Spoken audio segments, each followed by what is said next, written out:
Hello, everyone, and welcome to Concordia University's Fourth Space. Thank you for joining us for today's event, A Smile Split by the Stars. We would like to begin by acknowledging that Concordia University is located on unceded Indigenous lands in Tiohtià:ke, Montreal. We respect the continued connections with the past, present, and future in our ongoing relationships with Indigenous and other peoples within the Montreal community. Here at Fourth Space, we work with our university community to help mobilize knowledge by co-creating daily activities to examine research questions and projects in development across the university. We are running today's event as a live stream to YouTube and a Zoom meeting. For those of you joining us on Zoom, we welcome your comments and questions with a raised hand or via the chat. And for those of you in the space, we welcome your comments and questions. And if you'd like to participate, just let us know by raising a hand and we'll be sure to get this microphone to you. With that, it is now my pleasure to pass the mic over to Assistant Professor in Department of Art History and the Director of the Dark Opacities Lab, Balbir K. Singh. Balbir, welcome. Thank you. Good afternoon. Thank you for all being here. It really means a lot to see everyone. Dark Opacities Lab, along with the Simone de Beauvoir Institute and the Revolutionary Demand for Happiness, are thrilled to be hosting this event with Katherine McKittrick, the brilliant and renowned scholar of Black study and anti-colonial thought, whose work has had and continues to have immense impact on students, artists, scholars, and cultural workers, the impact of which cannot be overstated. We are very sad to say that Nazrin Hamada will be unable to join us today as she is down with COVID, and we wish her the speediest of recoveries. My name is Balbir K. Singh, and I am faculty in the Department of Art History, Canada Research Chair in Art and Racial Justice, and the Director of Dark Opacities Lab. Dark Opacities Lab is a hub of BIPOC political and aesthetic study and strategy. The lab theorizes opacity through the triangulation of race, politics, and aesthetics.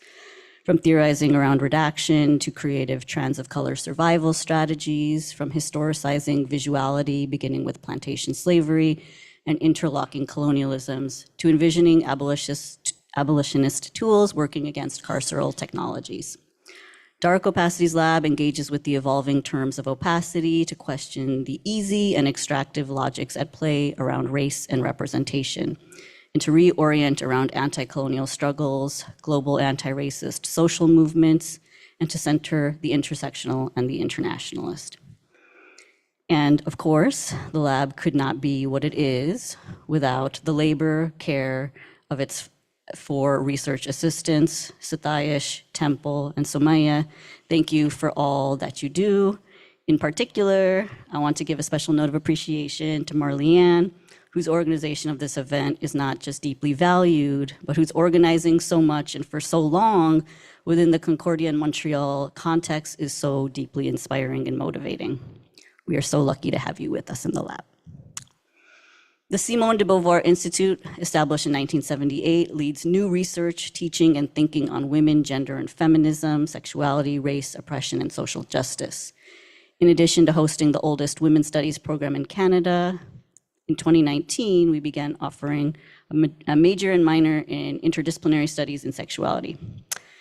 Simone de Beauvoir Institute's community of award-winning students, faculty, fellows, affiliates, visiting scholars, and activists makes the SCBI one of the most innovative places in Quebec and Canada to study feminist thought and action. Special shout out and thanks to Natalie Couriteau for all your work in initiating this event and making it happen. You are a real one for sure. The revolutionary demand for happiness comes from Sylvia Wynter's 900-page unpublished monograph, Black Metamorphosis. In Black Metamorphosis, Wynter tracks how Black cultural production is a necessary and life-giving psychic and physiological response to the brutalities of racism and other forms of oppression. She observes that Black cultural producers radically reconfigure normative and biologically determinist understandings of race by creating works that are in tandem with and yet imagine futures outside colonial logics. The revolutionary demand is then a creative demand for a different future. The Revolutionary Demand for Happiness is a working group of graduate students, faculty, and creatives who are interested in exploring the connections between cultural production and liberation. The group shares ideas about creative works, poetics, Black studies, and anti-colonial studies. They seek out ways to momentarily concretize and place these ideas through small-scale aesthetic projects, such as cooperative reading and writing projects, studio visits, book and art exhibits, music installations, and invited collaborations. Today's event, A Smile Split by the Stars, is a collaborative narration of nourbeSe Phillips' poem, Meditations on the Declension of Beauty by the Girl with the Flying Cheekbones. Working within, across, and beyond colonial lexicons, the installation reads Phillips' poem through and as different audio, visual, textual moments of revolutionary intent, wherein Black girlhood and Black femininity are a priori, recoding the aesthetic promises of modernity. Anchored to nourbeSe Phillips' gorgeous poem, the experiment offered different interpretations and reading of this work in essay form, in conversation, through archival work, bookmaking across photographic and textual narratives in sounds, circuits, and shared stories. Before I introduce our very exciting speaker, I wanted to make a note that we do also have copies of our second scene, Palestine Will Be Free, by the lab in the back of the room. So if there are folks who have not gotten a copy of that, it is there for you in the back. And now, I'd like to introduce our esteemed speaker for this afternoon, Katherine McKittrick.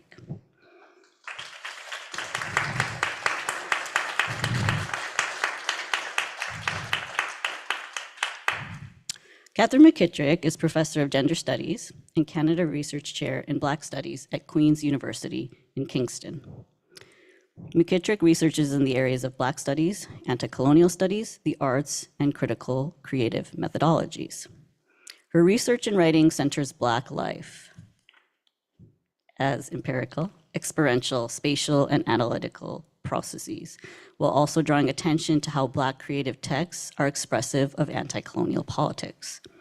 She is the author of Demonic Grounds, Black Women and the Cartographies of Struggle, editor of Sylvia Wynter on Being Human as Praxis, and co-editor with Clyde Woods of Black Geographies and the Politics of Place.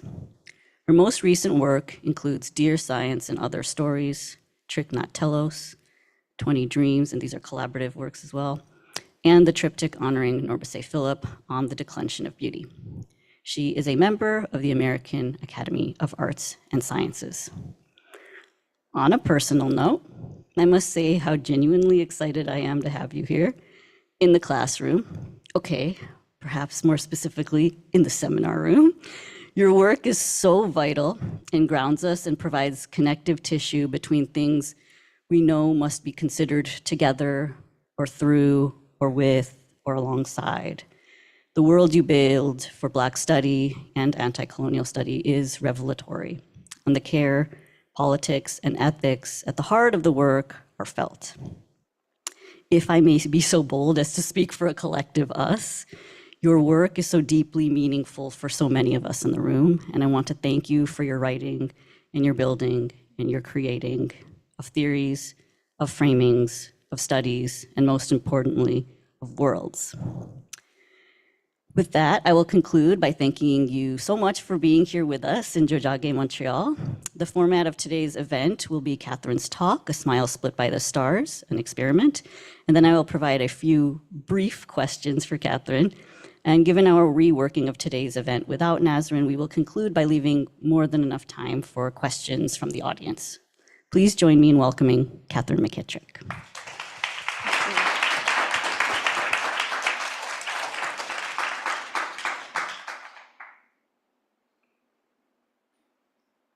Thank you.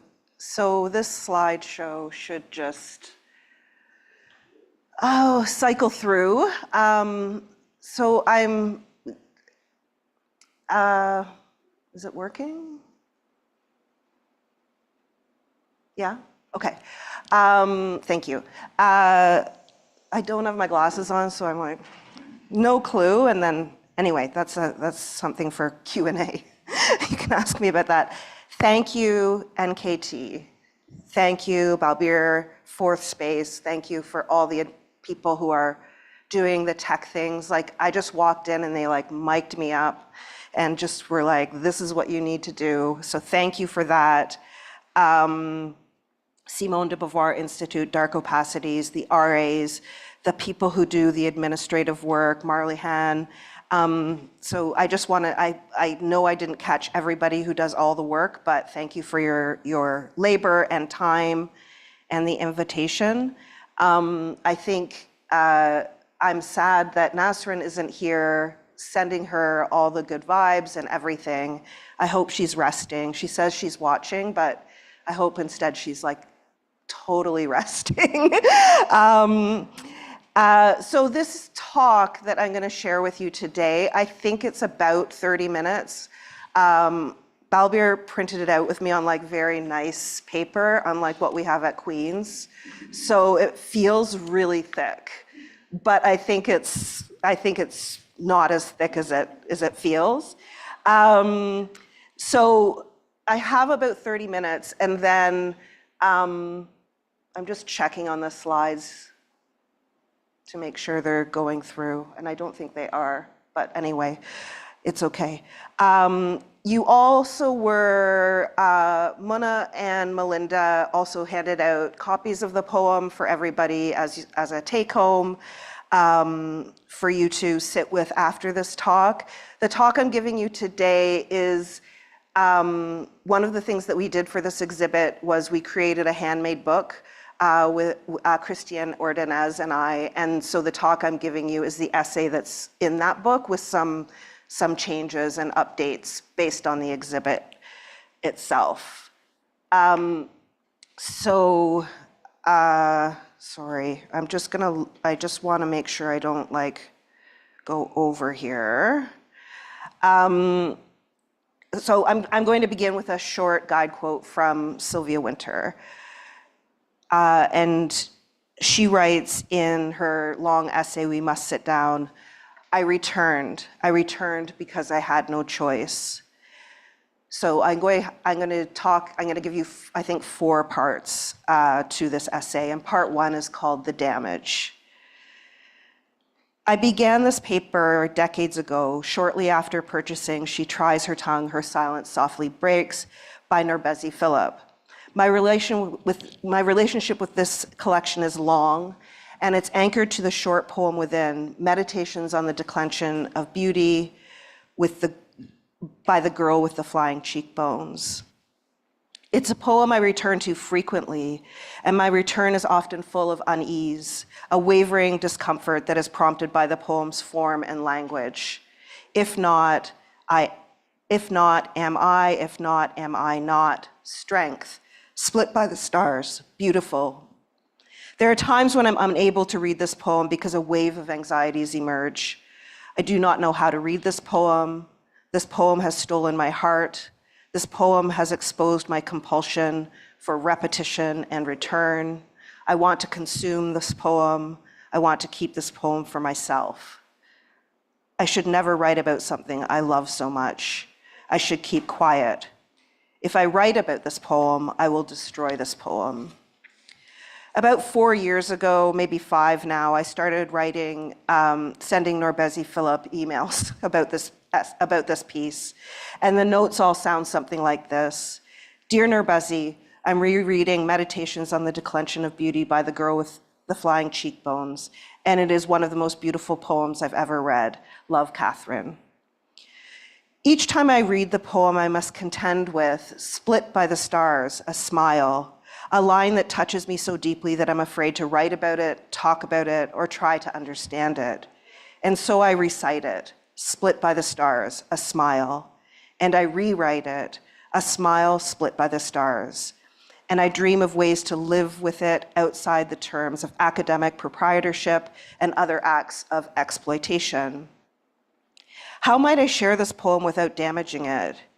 How do we talk about the midnight of color without falling into the trap of measuring the full moon lips against and in relation to what bell hooks so smartly and concisely called a field of representation affirmed by white supremacist values and aesthetics?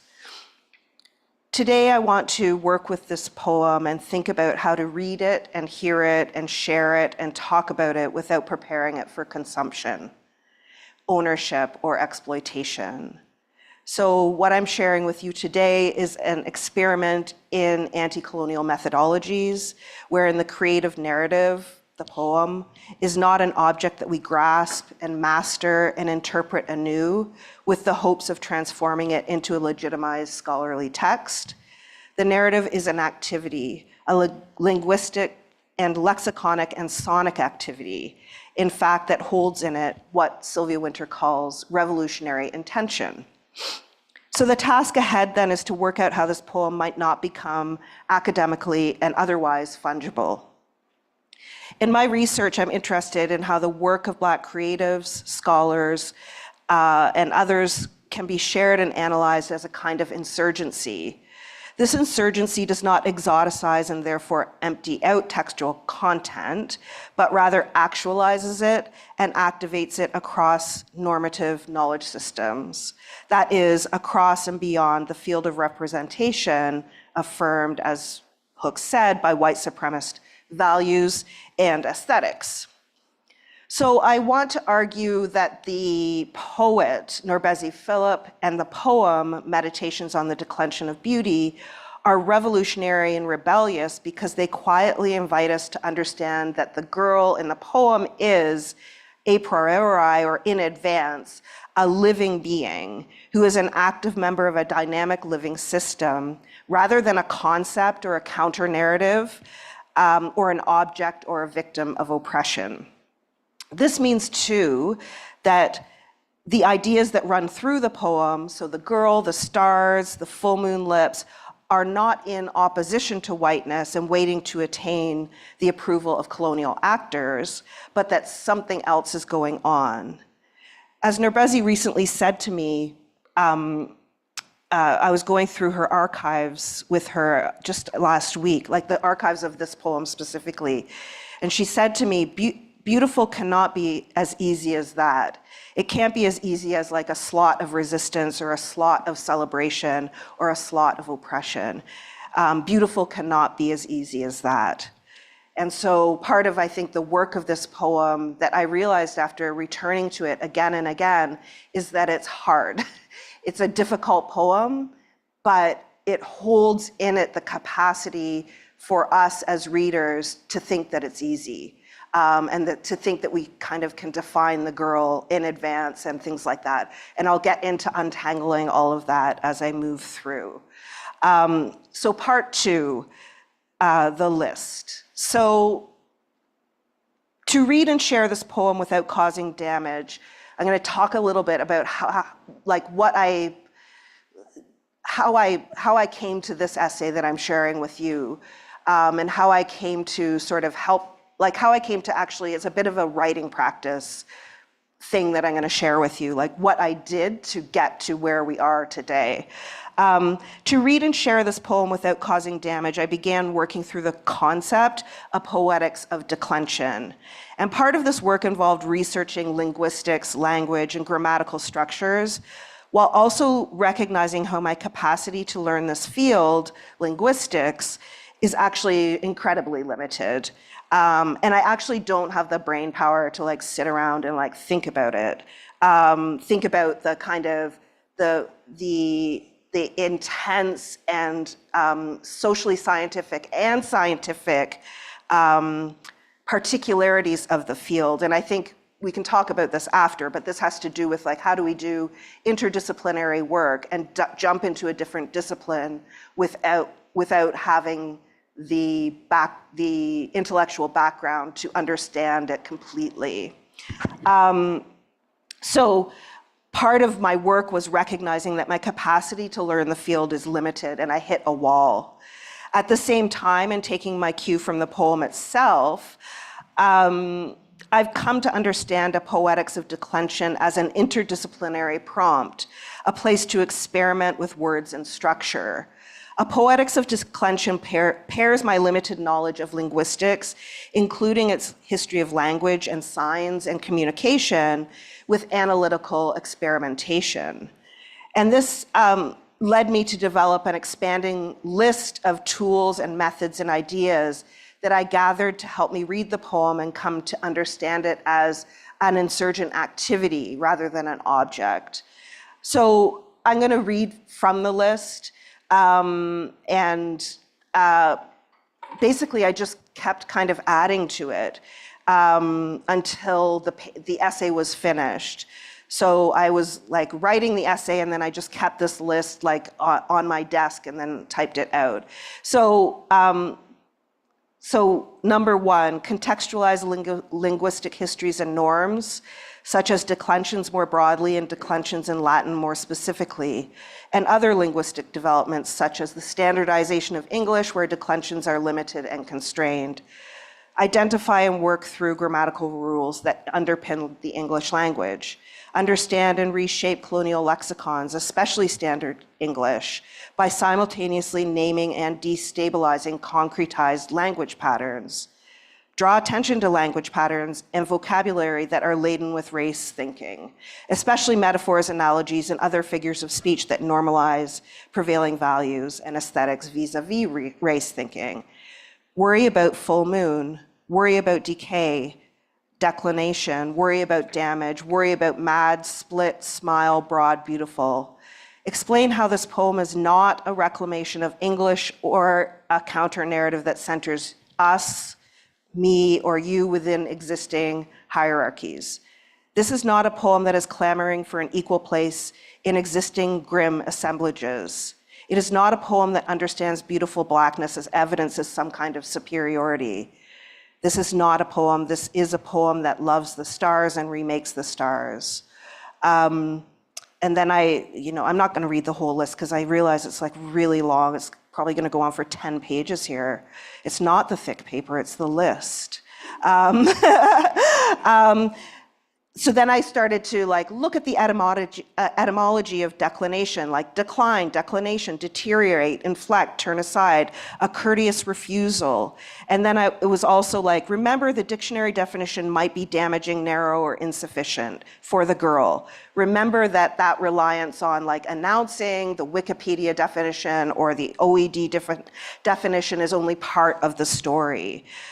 Thinking about diction, thinking about how words like beautiful, smile, stars, behind, and more, thinking about them not as counter-narratives to white supremacy and white beauty standards, but expressions of insurgent livingness that emerge from but do not essentialize Blackness and Black femininity. I guess we must cut our analytical activities loose, and as we start cutting, acknowledge that the cutting is actually impossible, that these activities emerged from and thus require the terrible system we seek to disassociate from. Remember that audio, sound, sonic, so not just verbal communication or textual communication, can be an expression of revolutionary intention. So as I was like making the list, then I sort of did what I shouldn't do, which was like, I'm going to make a definition of a poetics of declension. So a poetics of declension might be defined as a set of creative acts that study, dwell on, and rework grammar and words. Or a poetics of declension reinterprets typical or normative lexicons through sound. A poetics of declension transforms words and symbols, the girl anew, the girl with the flying cheekbones. A poetics of declension repurposes grammatical norms, linguistic styles, and standard English, and therefore reinterprets our agonizing reality. To reinterpret our reality is to commit oneself to a constant revolutionary assault against it. That last sentence is taken right from Sylvia Wynter, it's not me, because it's so good. The rebellion or urgency or the revolutionary intent occurs because what we create is actually an activity. The poet, the poem, and the girl, and ideally the reader, are part of a dynamic living process. What is created by the poet is not precious or lifeless, or a precious or lifeless object. The Girl with the Flying Cheekbones, The Smile, the poem, the poet, the presentation, this presentation, the list, the readings, the audio files, the stars, the photographs, the beautiful are not objects. They are actually expressions of Black livingness. So part 3, the clinic. So so in this section, I turn to Sylvia Wynter, who helped me think about, she provided me with some analytical strategies to work through meditations on the declension of beauty and the work of the poetics of declension. And as I'm saying this out loud, I'm thinking, I think in some ways part of what happened as I paired reading Wynter alongside this poem is I actually abandoned the poetics of declension in itself. Like I was like, this is not working for me, and I'll talk a little bit about that, you know, if we have time at the end. But I was just like, so I'm wondering. I think there's a turn here when I turn to Wynter, or it sort of shifts my thinking in terms of the political work of the poem itself. So Wynter provides a unique theoretical scaffolding that gives us the courage to become aware of and use technological, grammatical, or linguistic lexiconic language tools that emerged from unjust relations without acquiescing to conceptions of freedom that celebrate or water down or replicate those injustices. Her strategies are useful, especially for meditations on the declension of beauty, because the poem uses locution and form and punctuation to remake Black femininity. Putting Sylvia Wynter in conversation with nourbeSe Philip and this particular poem gives us an opportunity to notice all the work that's been done on and to Black folks without repurposing our bodies or Black bodies as academic artifacts. In her essay, We Must Sit Down Together and Talk About a Little Culture, Sylvia Wynter provides a set of useful insights that allow us to move toward and activate the kinds of poetics of declension. Published in 1967, the 9-part essay, We Must Learn to Sit Down, is for me a clinic on how to critically engage Caribbean literature. Wynter's read, and I mean read and read, for those, Wynter's read of several Black and non-Black critics and authors in the Caribbean and its diaspora is truly brilliant. She offers close and careful reading of the texts while also pressing us to think through how the making of Black creative works within the context of colonialism is an act of holding and demythologizing normative societal codes. So it's important to keep in mind that, as with many of Wynter's theorizations, that holding and demythologizing of societal codes is synchronous rather than sequential. So one does not first accept and then rewrite and then reject colonial norms, like this process of sort of kind of what we're taught. So one does not first accept and then rewrite and then reject colonial norms. Rather, the experience of living with coloniality as a Black subject is the actualization of anti-colonial activities. So she's putting us right in the middle of the mess, and in being there and producing work in that mess is the actualization of anti-colonialism. Of course, as we know, everybody's thinking, I know someone who's in the middle of this mess. They're not doing that, and she agrees with you. Not all writers achieve this. Many Caribbean writers offer appeasing arts, and critics offer acquiescent criticism. That is, creative and critical texts that basically accept the status quo.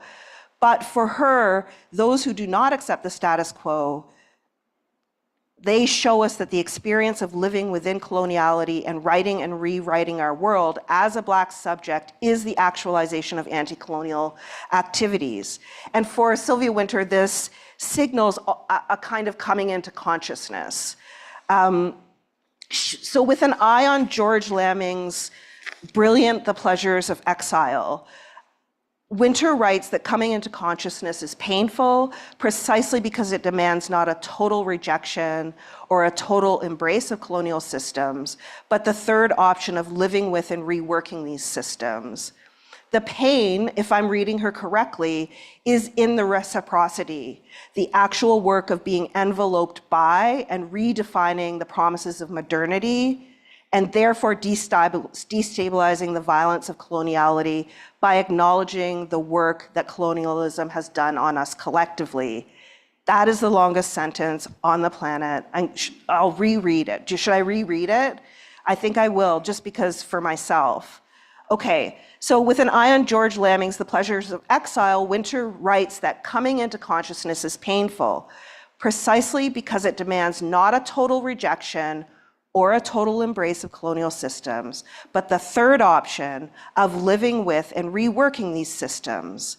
The pain, if I'm reading her correctly, is in the reciprocity, the actual work of being enveloped by and redefining the promises of modernity, and therefore destabilizing the violence of coloniality by acknowledging the work that colonialism has done on us collectively, and that's Black and non-Black. So this means coming to know the monumental and pervasive demands colonialism and its practitioners have hoisted on our bodies, on our geographies, on our ways of knowing, and more, while also noticing that this terrible system, the mess, holds in it the seeds of revolution and resistance and rebellion. Put otherwise, the anti-colonial project Wynter alerts us to is not, in fact, outside of or beyond colonialism, but rather an active recognition that the tools of modernity, of which colonialism is part of, provide the conditions to express and build alternative modes of being. So I think I have a footnote here, and it's scrolling somewhere, that I think that this is like the key to reading Sylvia Wynter if you're a Sylvia Wynter fan. There is a tendency to say that she's in absolute opposition to modernity and absolute opposition to colonialism, absolute opposition, but so on and so forth. But she is part of that generation of thinkers, but like Lamming, like Camus Brathwaite, but also folks like Stuart Hall and so on, some of the Black British scholars, where it's like the entanglement is what she's interested in and what she's lived through and what she kind of knows how to theorize and provide us with new analytical lenses. And I think the nuance is important. That's all I'm saying. Like, I think it's really important that if we're engaging in what the universities call decolonial, but it could be anti-racist, anti-colonial. I don't care how you position the resistance work you do, but I think it's very important to not think that there's a split. The moment we think there's a split, then it becomes troubling and it reinforces existing binary thinking, oppositional thinking. God, I don't know why I just went off like that, but I'm sorry. But I just think it's so important, especially if you're in an academic or activist setting, where if we're gonna do this work, we have to see and live with those nuances because they're terrible. Living a contradiction is awful. Okay, so Wynter puts before us a radical analytical option or lesson where revolutionary intention is generated, actualized, and realized as painful reciprocity rather than a typical narrative that is diametrically opposed to modernity. Wynter, among others, have drawn attention how typical oppositional narratives, so I call this here a two-option liberal model where we're either free or unfree, in fact, reinforces prevailing knowledge systems that seem to decide for us in advance how to organize our thinking and ways of being. They tell us what it's like to be free, and then we're like, I'm unfree. For some reason, the existing system and practitioners sort of embed these liberal modes of freedom and present them to us as if they're the only thing that we have to work with. And then we read intimacies of 4 continents. Okay, so as we know, our only options are not freedom and unfreedom, or oppression and resistance. Something else is always brewing. With this in mind, Wynter writes, quote, "Our wounds must haunt us every minute of our waking day." And she correlates this to the laboring of spirit, or the work of the spirit. That is the psychic and physiological labor specific to Black cultural production, Black dance, Black creative technologies, Black food patterns, and other rituals that are, quote, not only manifestations of a reasoned and logic belief system, but of a belief and of a reason which had not separated itself from the way of life which created it and which it created. So notably, she sutures Black rituals, which she describes as patterns of being, to spectral and daily colonial wounds. At these moments in the essay, Wynter is, it's important to note that she's referencing specifically blues music and Haitian vodun dance, with part of her argument exposing and critiquing the tendency to read the work of Black artists with neurotic malice. So she goes back to those critics that I was saying that accept the status quo, and they're like, this voodoo dance is so, primitive, and, and she's like, you're falling into the trap again. You're falling into the trap again of not being able to read the nuances of a different belief system. So she exposes the tendency to read the work of Black artists with neurotic malice. That is, those critics who assume that Black creatives are wholly incapable of aesthetic codification or inventiveness, that assume that they're bereft of creative world making, that they're unable to participate in useful brain work. But the other part of her argument, which is most interesting to me, is that suturing that I just talked about.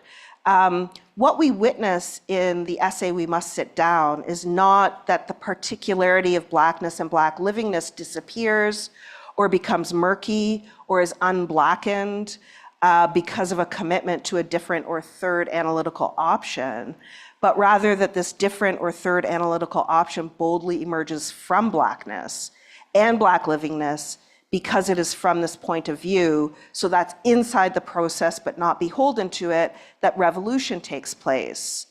Wynter's knitting together of Black rituals and colonial wounds culminates in the insurgent act of forever changing the grammatical and discursive and linguistic meanings of our human and extra-human worlds, so our reality, including the girl, including the nose broad, including the smile in the stars, including the repeated questions, in whose language am I, that sit on the pages of the poem with question marks, without question marks, unfinished.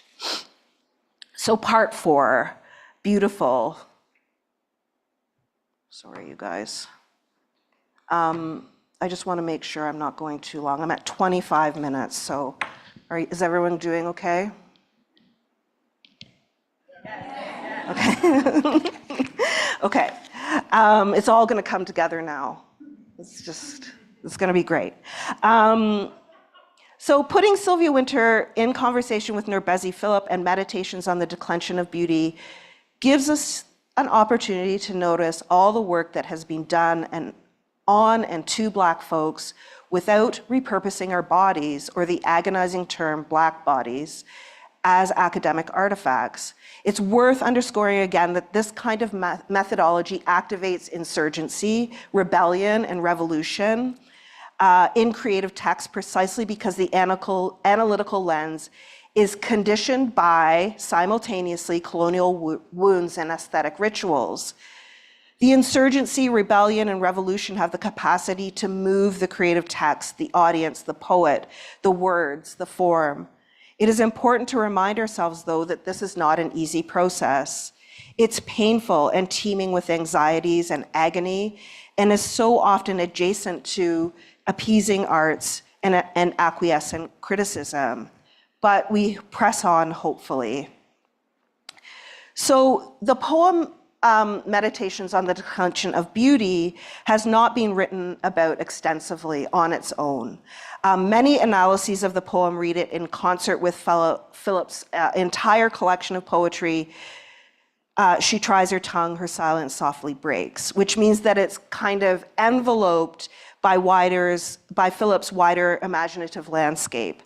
So if you're not familiar with the book, which is very actually hard to find, but is coming out and being reprinted by Invisible Press within the next, I'd say, 6 months, which is awesome. So if you're not familiar with the book, it's got a short essay in it. It's got poems that attend to what she calls universal grammar, themes like adoption. Her concept of I-MAGE, I.MAGE, is introduced there. She talks about lessons for the voice. She talks about dream skins, tongues, facts, Greek myths, and so on and so forth. Many essays that engage with Philip's book of poetry focus on the connections between language and the body, and how the bodies of Black women are bound up in the history of colonialism and transatlantic slavery, and grammatically or visually resist negative depictions of Black femininity. Those essays that attend to meditations on the declension of beauty specifically follow the same kind of path, and the poem is given similar treatment. It's read as a poem that uses language to rewrite and or celebrate the Black feminine or the Black gendered body. The very few treatments or analyses of the poem, for example, highlight a reclamation of, quote, African beauty, or, quote, how Caribbean females are very confident in their own beauty. The depth of analyses varies widely. Some folks go right into Philip's preoccupation with language and rewriting, and some folks just read this as a girl who gets free. But a solid summary from one study that is quite in-depth, that focuses only on the poem, is, and I'm quoting, Meditations on the Declension of Beauty by the Girl with the Flying Cheekbones examines not only how the grammar of the body structures beauty, but also how the mastery of grammar can undo its conscriptions. In effect, Philip shows the reader the manipulative language, nature of language, and how access to grammar provides the power to transform its logics of subjective negation. The body is central to a genealogy of Black Caribbean women's poetry. It not only attends to the histories and legacies of violence across the region, but it also offers strategies for self-possession and self-pleasure, end quote. So I do not completely disagree with these analyses of meditations. Reclamation and resistance and rewriting and pleasure are meaningful and urgent, especially with regards to Black femininity, Black womanhood, the Black femme, and other gender identifications that coalesce with Blackness. The body in the poem certainly draws you in. One cannot avoid the behind that drives men mad. One cannot easily repress the nose broad. Yet as I read through the very few essays that focus on this poem specifically, I could not help but wonder, is there something else going on? Taking a clue from the clinic offered by Sylvia Wynter in her essay, I wondered, are these critics actually questioning reality? Because that's her big question in that long essay.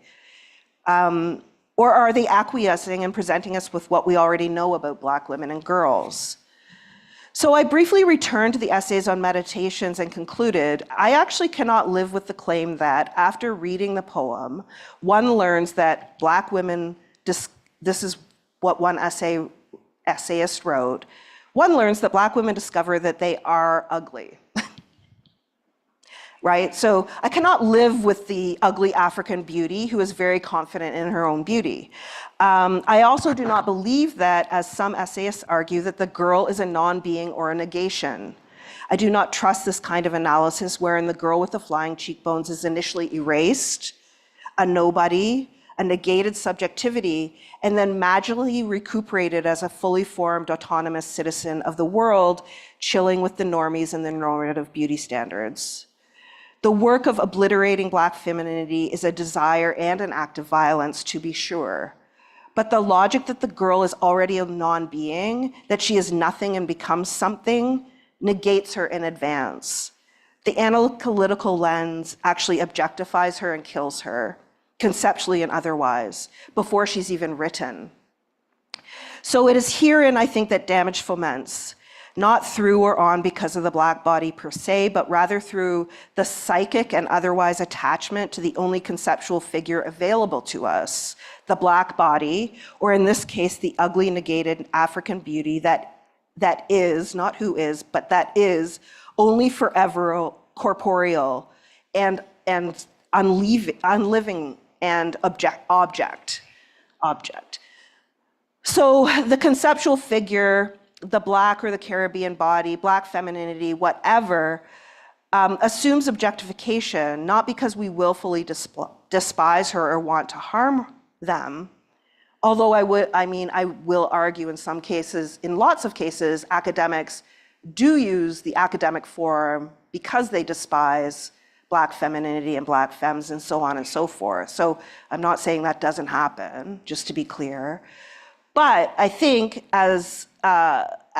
we're also conditioned to place her or them or the girl with the flying cheekbones within the perimeters of an already existing academic conceptual standard system. These are scholarly principles that even in the midst of Black Lives Matter, which we are still in, and is linked to the terribleness of our world right now, including Free Palestine. In the midst of Black Lives Matter, thrive on the aforementioned two analytic options. So celebrate or degrade, free, unfree, recuperative celebration or degradation. So put succinctly, the damage foments because we already seem to know that what the girl is made of and that she is already dehumanized. Meditation provocatively presents a schema that centers Black femininity and other Black engendered corporeal matters. And these poetic signals and figurations are, to borrow from Wynter again, bewitching. I'm arguing that these signals and figurations provide an alibi for the reader and the critic to engage this poem with common sense answers in advance. We come to that poem knowing that the Black girl is oppressed, that she doesn't have a life, that she's non-being or object, and that we must save her, or in some cases, cast her aside. And no matter what we do, we accumulate with those kinds of options, because we know in advance that she's oppressed, we accumulate scholarly points because we're replicating the existing system. So this alibi requires that the Black girl be dehumanized and an object that our analysis either brings to life or casts out. To intensify this alibi, it's notable that while whiteness is not mentioned in the poem, most, if not all, critics who write of this poem place whiteness within the poem. Blackness arrives as midnight of color, but not blackness as blackness. I'm not criticizing how whiteness and blackness animate the poem for the reader. I think whiteness and blackness are in this poem. I'm not saying they're not. I'm drawing attention to how they function without mention. And so we all have Playing in the Dark by Toni Morrison in our back pocket, and we'll just read about that, about how she theorizes whiteness without whiteness being there. What unravels, especially given nourbeSe Phillips' preoccupation with and critical reworking of grammar, linguistics, and standard English, is a concretization of normative lexicons. The midnight color, the broad nose, the whiteness, the blackness, the language and form, all function to differentially enhance our own attachments to what we know about race and gender and Black femininity. How is everybody doing? I feel like I'm going on long because I went off script. Is everyone okay? Okay. So I only have a couple of more pages. So I'll try not to go off script. So what I'm suggesting is that for some readers and critics, the girl with the flying cheekbones analytically saturates the poem itself, and that Phillips' grammatical inventiveness and experimentation is potentially undermined by what we think we already know about race and Blackness, which is enhanced by our commitment to producing research outcomes that describe and/or save or degrade the girl. Wynter calls this kind of process the critic displacing the creator. What if this poem is then quietly telling us, using the grammar of coloniality and experimental form, that Black femininity, the girl's body, shapes our reading practice practices in potentially troubling ways. If we're taught to come to this poem already knowing the negativity of Black flesh, that is, that the girl is ugly and needs to be beautified, then we are replicating and stabilizing existing knowledge systems and methodology. Reality is not radically reinterpreted in this case.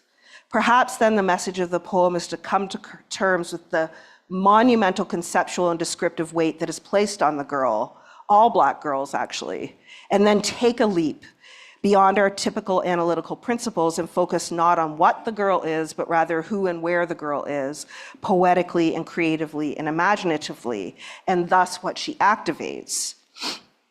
For me, what she activates is an insurgently beautiful presence. In fact, she changes forever the meaning of beautiful. She doesn't subvert it, she doesn't reclaim it, she doesn't repurpose it. So let me put this slightly differently. She changes the meaning of beautiful only when we enter into this poetic narrative, knowing that she is a priori, reinterpreting and questioning reality, just as she moves within, but is not beholden to our agonizing world. In this way, she's not erased, she's not denied, she's not ugly, she's not weighed down by normative beauty standards. She's not alone, she's not a queen, she's not a king, she's not an object, she's not a concept. She's an insurgently beautiful presence. Beautiful, in this case, is not enfleshed, it's livingness. So that's the end of that section. So I took all of these ideas and I wanted to hold on to this vision of beautiful. So what we did was we worked with this poem in, I say 7 ways here, so I have another list for you. So the first thing I did was I wrote out the poem itself. So for those who know nourbeSe Phillips' work, there is a preoccupation with where the spaces are, how the poem's form gets translated from her original onto like say if it's being reproduced in a poetry journal or something. And for those, Muna's in the room, I know she knows, it has to be right. So I wrote out the poem, hoping with all my heart I would not destroy the original form, and I did. So I couldn't do it. I couldn't write it out the way that she has it in the middle of She Tries, her tongue. So Christiane helped me with that. So you'll see a version of it that Christiane did, who's a designer. So the I becomes a we. I just realized this isn't my, I sent you the wrong paper, Balbar. I commissioned and recorded 4 creatives reading meditations, Julianne Ocott-Bitek, Chloe Savignon Bernard, Cora Gilroy Ware, and Trish Sala. I became a we. I mashed up a recording of nourbeSe Phillips' reading of meditations that I found online with the readings by the 4 creatives. And then I made individual remixes by Bitek, Savoy Bernard, Cora Gilroy Ware, and Sala. We started to prepare an audiovisual exhibit at Gallery 44 with Nasrin Himada, Muna Dahir, Christiane Ordonez, Roya Dassel, and many, many others. We became we and we. I worried that I destroyed the poem, and I became very angry at Declension. That's just all on me. And then I started to do preliminary research on nourbeSe's use of stars throughout her work. And I feel like I'm not doing justice to the collaborative conversations that we had, some of the great things that we've done. I've been working with Christiane for a while, so I mentioned the book. Working with Samin at Gallery 44 was really great. Muna and I wrote a paper on Black feminist placemaking and thinking about how the gallery became a provisional space of Black feminist poetics, geographic poetics. So there's a, and we're working on an edited collection as well. And I think part of this process has been to, like, the work of sharing and developing friendships, and in some cases with some of my collaborators, radical friendships. Like, so it's some of the folks I'm just friends with, but with other folks, it's like a radical, collaborative, painful, terrible process that we all did together, has been one way to sort of turn or insist that this poem is an activity rather than an object that we study. I will end there. I think I have the audio files if we have time. I'm sorry I went 43 minutes. It's just, I'm so sorry. But would you like to hear a couple of the mashups? So I think we have two prepared. So we have the first one, which is nourbeSe, Julianne, Chloe, Cora, and who am I missing? I think, oh, Trish. Yeah. It's not, if not, if not. If not in yours, in whose language am I? If not in yours, in whose language am I am. If not in yours, in whose am I? If not in yours, I am yours. In whose language am I not? Am I not? I am yours. If not in yours, if not in yours, in whose language am I? If not in yours, Not in whose? if not in yours, In whose language in am whose? I? If not in yours, In whose language am I? in whose language If am not I? in In yours, whose language am If not I? in yours, in whose? I in am. whose In language whose language am am I? I? I I In am. am. whose? If not in If yours, not in yours, in If not in whose? yours, in whose Am I? am I am I? If not in yours. yours, If not in In whose yours, language? I am Am I yours. not? in whose In language Am I whose not? am I language not? I am am I yours. Am I not? not? If not in Am I yours, not? I am if not in yours. yours, If not in If not in yours, yours, if not if in not in yours, in whose yours, language am in I? whose?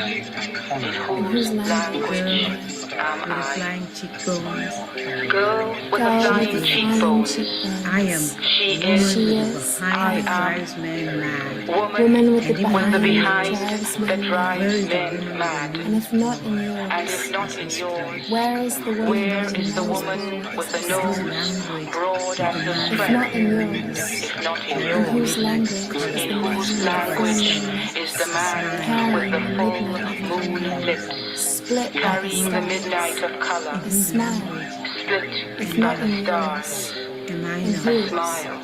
Am I? In If not whose in language yours, I am am yours. in whose? I? Am I Am I not? not?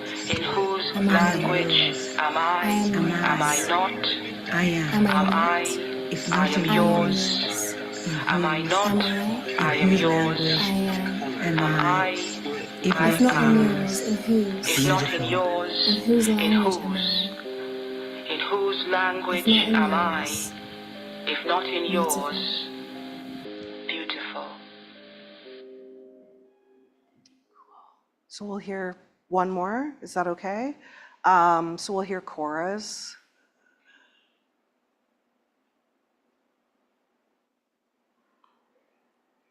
I tried to like match my mashup with the personalities of the poets. There's only so much you can do on GarageBand these days, though.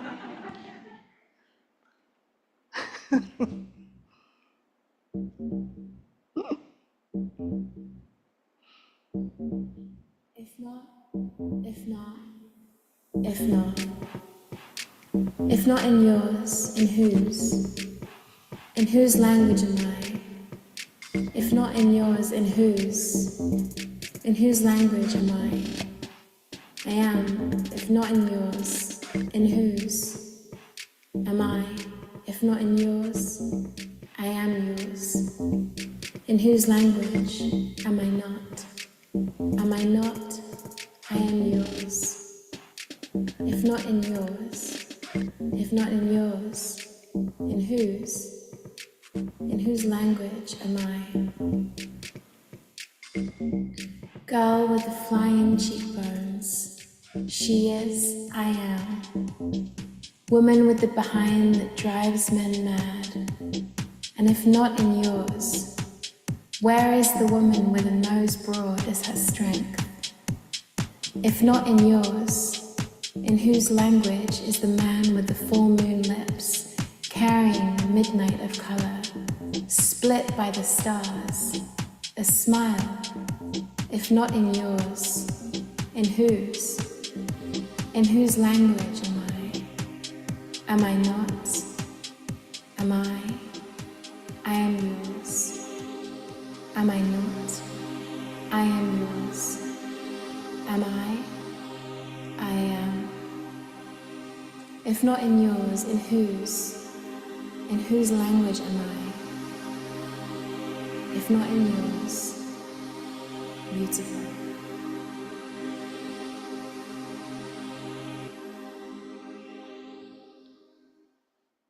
So that's it. Thank you.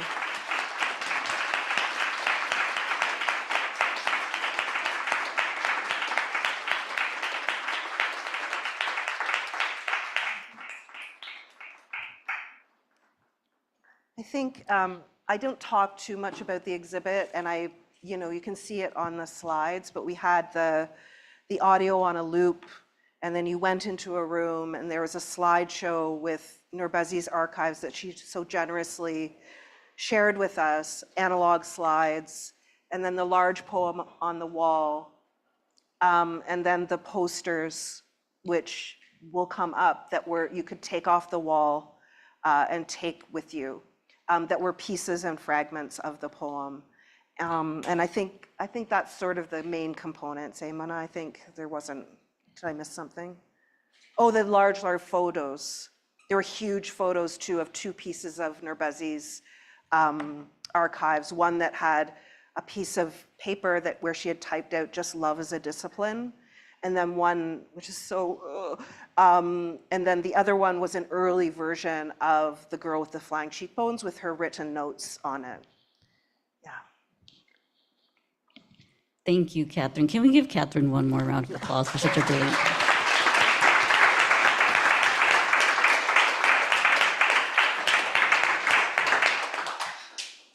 So, I mean, obviously there's so many things that are percolating in my mind, and I'm sure collectively, so I want to keep my questions to a minimum, but I also am like dying to see all of these iterations of what you've done with A Smile Split by the Stars, what you've done with this poem. I guess I was so struck at the beginning of your talk, this part one. The framings are so helpful, so thank you for organizing it that way. But maybe selfishly, when you said, you have so much love for this poem, and that writing about it could be destroying it, right? So like, how do we, what are part of it is like thinking about what it means to have done what you've done, in terms of just like, it could have been the email to nourbeSe, and then it could have been done, but it became something where there was this decision to not only write about it yourself and to write it out, but to collaborate with others.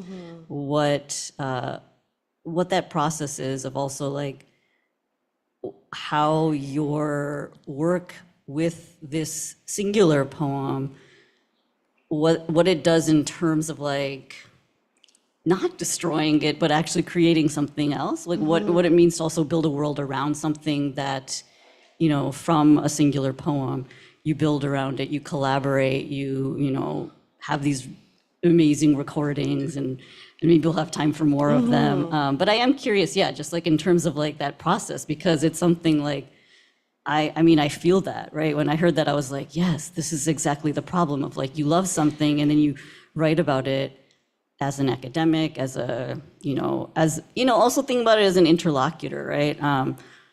What about that process is destructive, but also creative? Like, what are the pitfalls? I guess I'd love to hear you a little bit more on that process and how that felt. Yeah, thank you for that.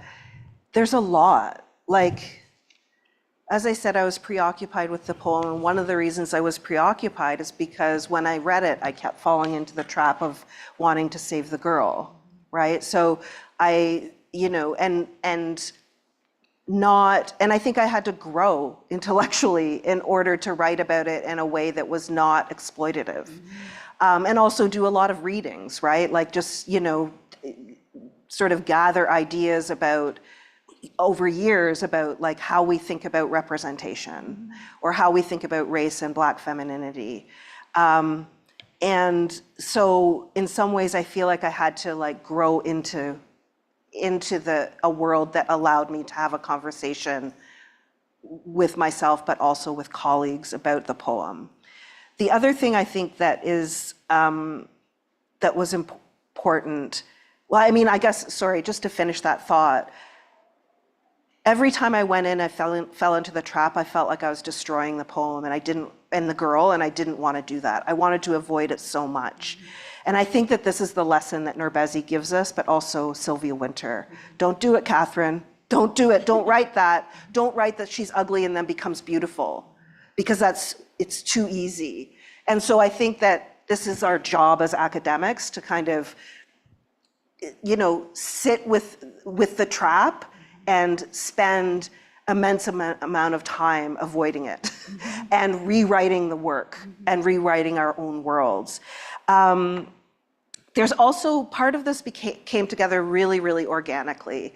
So one of my favorite things about this exhibition is being in a ride share with Nasrin and like saying, hey, like I have this poem and I'm thinking about it. And then she called Semine at Gallery 44 and I talked to Mona and Aaliyah and Christiane and and that's just how it happened.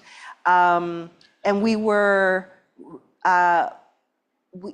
well together and we like each other. And I think that was the establishment of these kinds of radical friendships where it's like, we weren't doing this for us, we were doing it. I think Nasrin said the poem is the poem's telling us what to do. We're not telling the poem what to do.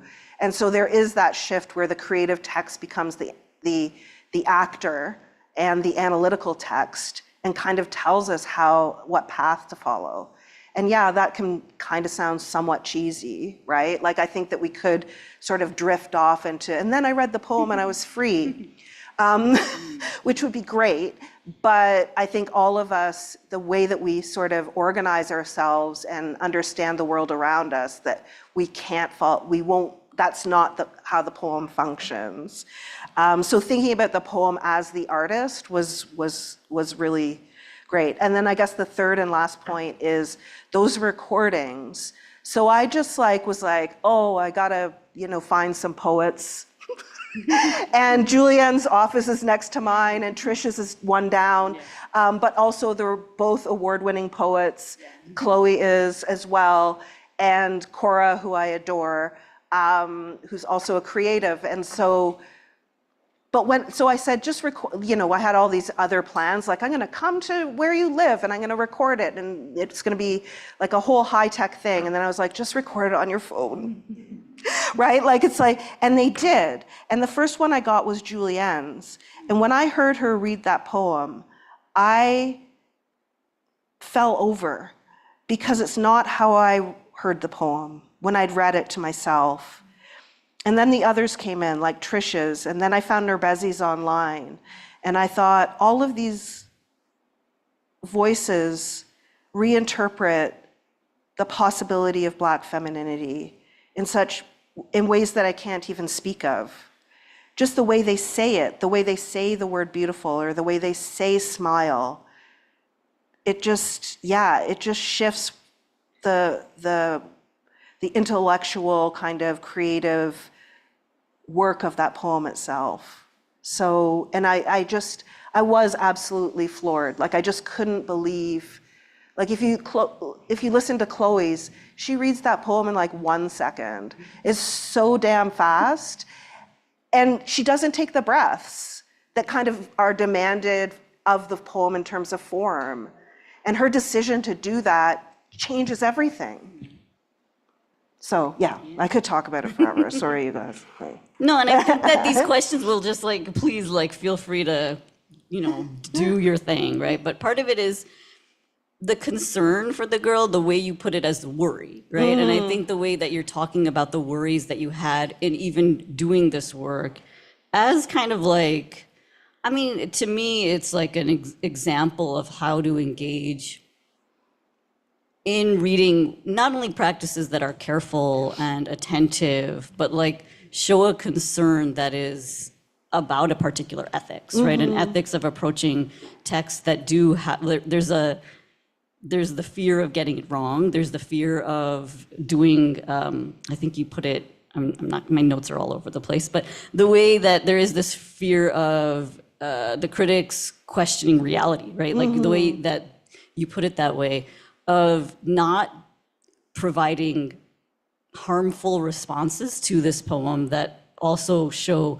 not only an ethics, right, but also like a way that inflects how the collaboration took place, right? Like that all of you are collectively worried for the girl, right? And I think that's part of what is so sort of beautiful about this project. And speaking of beauty, you're, in preparation for this event today, I was rereading the poem and some of the work around it that I was obviously via online research, but I was also looking at Mimi T. Nguyen's book, The Promise of Beauty. And this is something where I'm like, beauty is such an interesting sort of framework in terms of thinking about the way that this poem has us understanding sort of the language of race, the way that language is so visually coded, and what it means to sort of like also in some ways necessarily like avoid those pitfalls. And so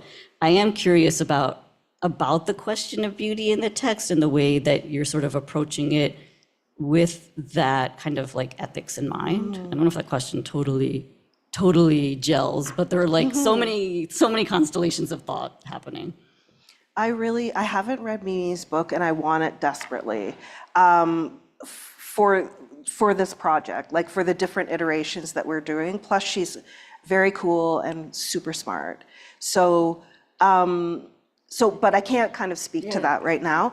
But I do think this is the question, and the question is beauty, and how do we not?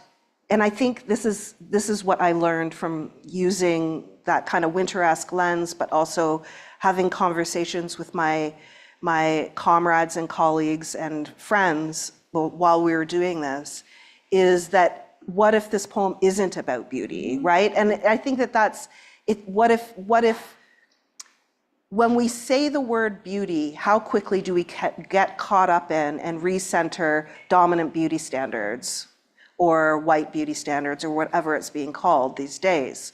And I think that's part of the declension is the erosion of that term. The grammatical declension is, I think, a declension of beauty. Like that's what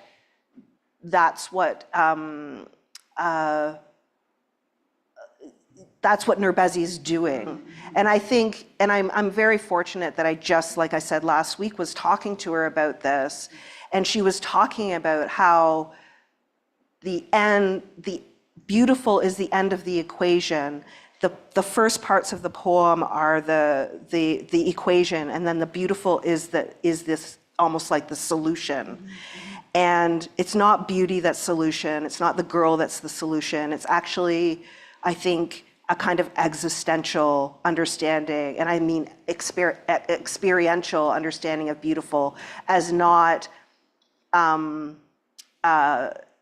wrapped up in the flesh and the body and facial dimensions and all that other garbage, right?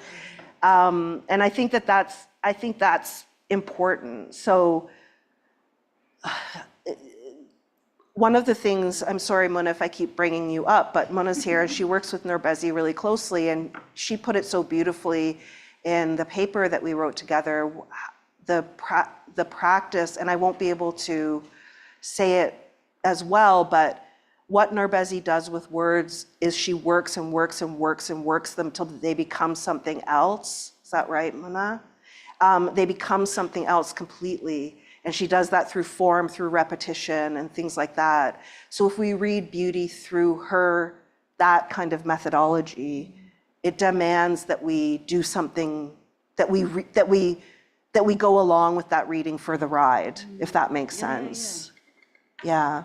That's very clarifying for me, and I know it's like, so thank you for that. I mean, I'm gonna ask one last question, and then we're gonna pivot to Q&A with the audience, but I guess I do want, like, in terms of declension being about this particular, thinking about beauty as something that isn't, like, what it means to think about it through language, through this poem's language, what it means to do that through repetition, through the kind of almost like, I don't know, stutter qualities, the fits and starts, the false starts. What, in terms of how we understand even visually what the poem looks like, these kinds of like the cliffs of like how you see that kind of movement downward. And I guess I mean, love to hear more about declension as also like a space of possibility, like what it means to actually to go, whether it's downward towards depths or whether it's downward, what that motion does, right? Like, because is there a spiral upward? Like, is there an affirmative function to it? Is there an aspirational function to it? Or is it like we are going with the figure of the girl because of the worry and because of the concern and because of the, as you mentioned, right? Like this, it's not beauty. It's like it's not those things, but it's also like because it is about her, right? So just a bit on declension. Yeah, well, I'm angry at declension. So, sorry. Yeah, no, in part because I feel like that aside, what I learned, or what I was able to learn around declension and around linguistics was that the only way for me for that term to be legible was through the word decline. So I couldn't pair it with the kind of more complex Latin workings of declension and the gendering of terms and all of the things that kind of go along with the linguistic, the scientific linguistic kind of world of declension.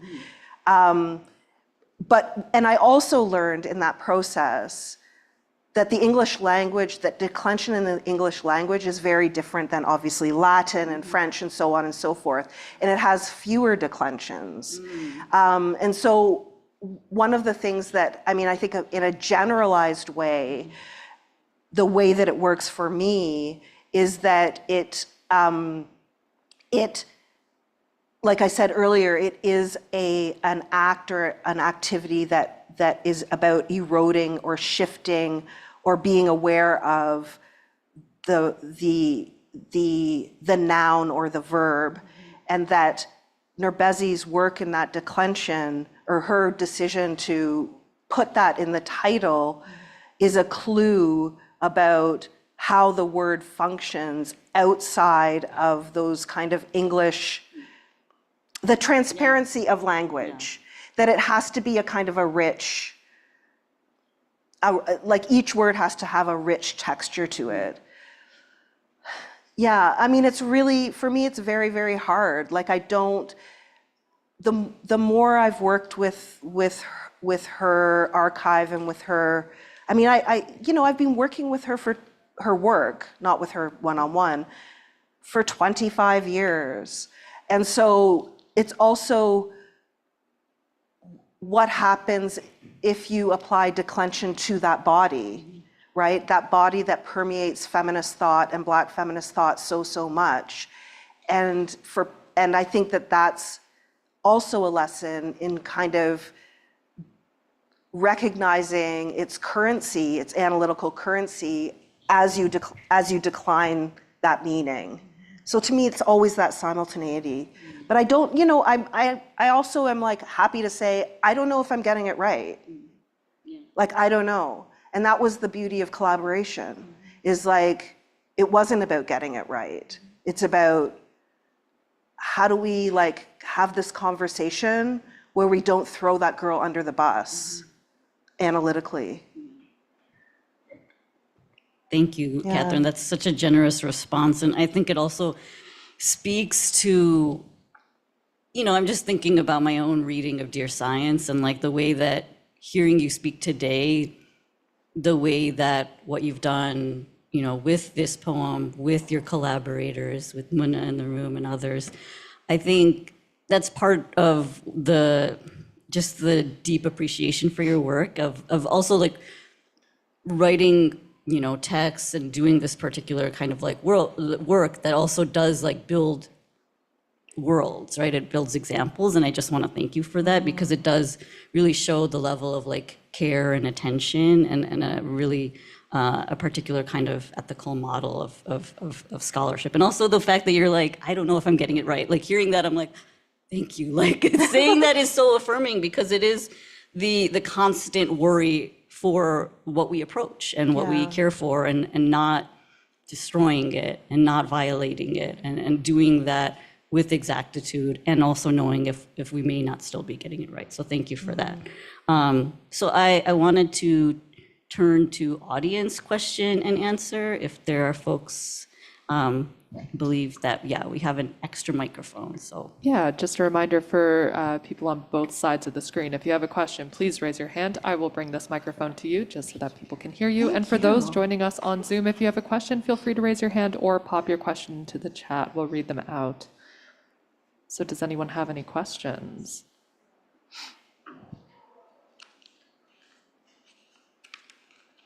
Gonna go, one right here. Thank you so much. Thank you so much, Catherine. That was just a fantastic talk. And my question is about your process, because one of the things that you did in the talk and that you do in your work is you bring us into the process of your working through. And there's something incredibly powerful about that and incredibly compelling, not just as a way to understand what you've done and the work that you've done, but also to bring us into a different way of interpreting and reading and understanding. And I was wondering if you could talk a little bit more about, you've already talked about collaboration and friendship in relation to that, and if you could maybe speak more about how you have navigated that process of the kind of like the kind of practices around process-based collaboration, and in particular how the weaving between this network and kind of web of like thinkers and poets and critics and writers come together in relation to nourbeSe's work, and also your personal relationship with her too. Like, I mean, there's some weaving that's going on here across those relationships that is really unusual, I think, in an academic setting, to see the person who's written the poem kind of also immersed in the world that's written about it in that way. Yeah. Thank you for that, NKT.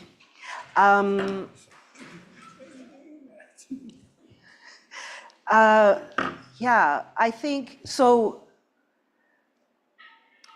There's sort of a lot going on. So I'm going to start with like the kind of umbrella thing, which is one of the things I learned from Sylvia Wynter and other scholars, and I'm going to name drop Gilroy, Lisa Lowe, is that there is a level of generosity that they gave, like that they sort of practiced in relation to me. And this goes back to our conversation about supervisions as well, like how you learn to mentor and those types of things. But where I have to practice that. And so when I think about my conversations with Sylvia Wynter and going to her home and eating and, and it would be hours and hours and hours long. It would take forever. And I think how did she do that? Like, just welcome me in that way. And I think that nourbeSe is also kind of part of that world for me, although I haven't known her as long as I've known Sylvia. So I think that there is a generosity there among some academic folks where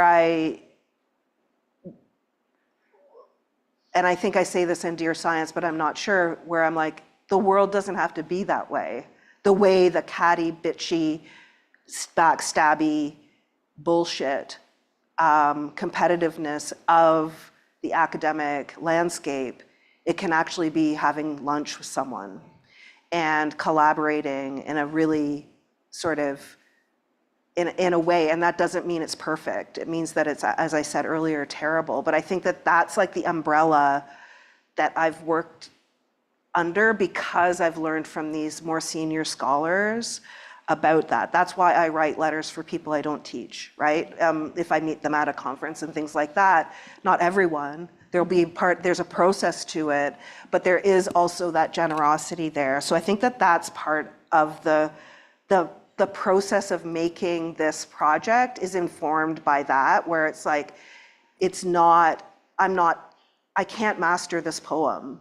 The moment I want to master it and produce an article that gets me points, and at Queen's we have merit points, and therefore you get $1 more a year on your paycheck.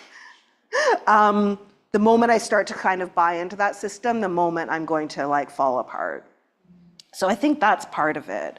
I think the other part of it, so the generosity, I think one of the things I've also learned from nourbeSe specifically, and I don't know how to talk about this yet, but I've been thinking about it just in my time in Montreal these last couple of days.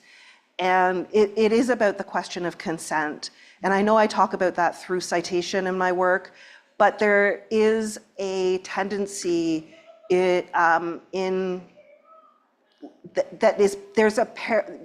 that generosity has to be paired with developing a relationship with your interlocutors and your collaborators and your friends that is organized as horizontally as it can be. And part of that is the lesson that I learned, for example, when nourbeSe's work was translated into Italian, Zong was, and they destroyed it. And I think about that in relation to the subject matter, which is about enslaved people, and how someone produced that poem cycle as fungible for them to reproduce without her consent in a way that destroyed the spaces of breath on the page. That to me is messed up and wild. And so there is something, I think, as well about doing that kind of collaborative work. And I think this is also like Ethics Board 101, like we call it GREB at Queen's. I don't know what it's called here. But there's something else about it. Maybe it's the friendships that sort of allow us to think about it differently. But I think that that's really, really important. I think the other, one of the sort of newish friendships that I have is with Nasrin Hamada, for example, and thinking about the hard question of how do we read Sylvia Wynter alongside Palestine and then in relation to nourbeSe Phillips' work. And so also purposefully sort of creating these new collaborations and new questions that are also analytical questions. I don't know if that's getting at your question, but I think that there's a lot, it's a lot. But it's hard, but I think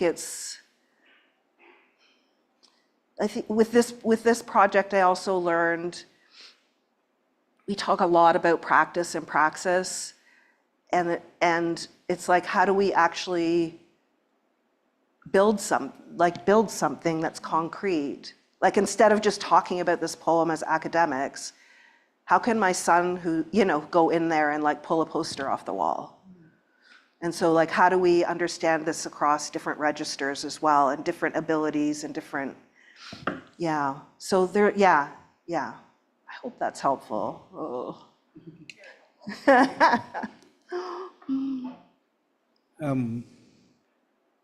I have to say I appreciate your humility when you come to the creative text. I am a critic of nourbeSe's work, and I'm probably one of those that you that you probably mentioned. H. Nigel Thomas, my name. It's not, Okay. but I can give you my bibliography. No, not yours. Okay. Yeah. All right. Yeah. Yeah. If one looks at the entire corpus of nourbeSe's work, it tends in the direction of liberation. The attempt to look at the vilification and contest it, and so on and so forth. I was just wondering, what if one were to examine this poem from that particular lens? I throw the question back to you. From liberation and contestation? Yeah. Well, I think that one of the, thinking through, well, the first thing I would do with this poem and the question of liberation is I would sort of do what we did here, which is, what is the poem telling us, not what are we telling the poem. So like, how do we turn the poem, how do we activate the poem as an actor, and what kind of story is it telling us about liberation? And for me, it is, I think across, as you said, across nourbeSe's work, there is this kind of dynamism between these, the total obliteration of Black agency, but as you know, the insistence that that obliteration is incomplete. And that's why she works the word, I think, and works the Queen's English and all of this other business, and she works it and turns it into something new. It's not an abandonment. She doesn't abandon English language. In fact, she uses it as a grammatical tool through which new forms of life, emerge. She uses the Bactinian approach. Yeah. In what way? Way back, we bring the entire weight, the whole historic use of the word, and then of course subvert it. Yes. Yeah. Yeah. That's pretty much what I wanted to say. Yeah. And I think that subversion is paired with political consciousness, right? Like, I think that there's a difference between the word subverting, like the word is subverting prevailing knowledge systems. Well, yeah. And then the consciousness that comes with that work. Well, if you think of the line, the blonde, blue-eyed man is not exactly going around the world civilizing people. It's quite something else. It's linked to a bomb and so on and so forth. It's completely, it's a way of looking at how language conditions us, and then respond, and then subverting that sort of conditioning. That's partly how I read, she tries her tongue, her silence softly breaks, and so on, which is also linked to this poem as well. In fact, all of those poems are linked. I've talked too much. Okay, we actually have a few online questions.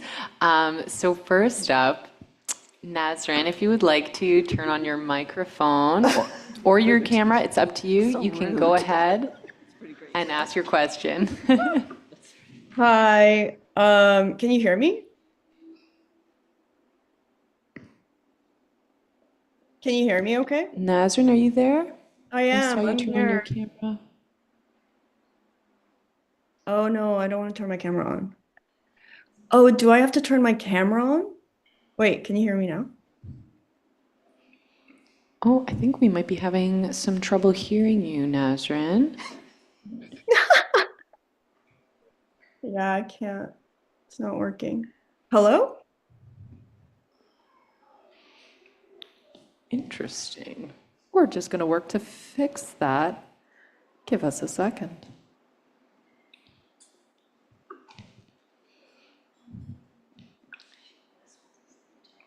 In the meantime, I'm going to read out another question that we have from online while we try to get Nazrin here in the space with us. This question is from Sue Sean. And Sue says, greetings from Vancouver. I wish I could see a smile split by the stars in person. I have a question about the politics of beauty that the poem and the installation are trying to explode. Katherine, you make it clear that politicizing beauty can't come from salvation or positivism, from redemption or affirmation in white supremacy or anti-Blackness. And so I was wondering what's at stake in claiming beauty, either for the reading of this poem or for foregrounding the priority status of Black femininity. And then Sue goes on to say, as I was listening to the talk and the response to Valbir's question on the promise of beauty, I've been thinking, no wonder Katherine turned to Wynter for the grammar after dropping linguistics and ignoring literary close reading. So I think I know what's at stake in repoliticizing beauty and academic knowledge production, but I'd like to hear more what's at stake aesthetically or existentially. I want to hear that part, that last bit again, like what's at stake in the... I'm actually going to bring it up on the large screen for you here, so just so that you can get a better... We're bringing your comment up here, Sue. Just give us a second. There we go, yeah. Oh, wow. That's a... And I can also read that a little bit again, just in case. No, this is good. I struggle with processing, so this is actually better. Wonderful.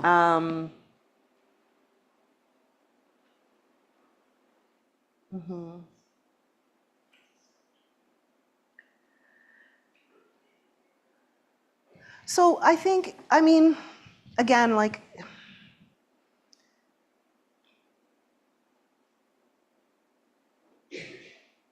I think, again, I think that part of the draw of this poem uncovers or reveals or unmasks our attachment to existing systems of organization.